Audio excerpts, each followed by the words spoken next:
Hello friends, स्वागत करुँ आमर यूट्यूब चैनल स्पेशल 80 पॉइंट को। आज जाना आम ढेंकानाल जिला विषय में।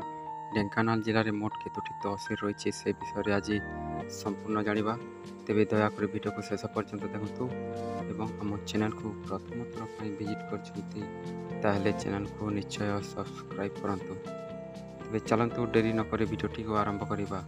नंबर 1 अच्छी ओटपड़ा तहसिल, नंबर 1 रही ओटपड़ा तहसिल एवं नंबर 2 रे अच्छी कंकड़ाहाड़ तहसिल, नंबर 2 रे रही कंकड़ाहाड़ तहसिल एवं नंबर 3 रे अच्छी परजंग तहसिल, नंबर 3 रे रही परजंग तहसिल एवं नंबर 4 रे अच्छी कामाख्यानगर तहसिल, नंबर 4 रे रही कामाख्यानगर तहसिल एवं नंबर 5 रे रही गदिया तहसिल, नंबर 5 रे रही गदिया तहसिल एवं नंबर 6 रे रही भुवन तहसिल, नंबर 6 रे रही भुवन तहसिल एवं नंबर 7 रे रही हिंदोल तहसिल, नंबर 7 रे अच्छी हिंदोल तहसिल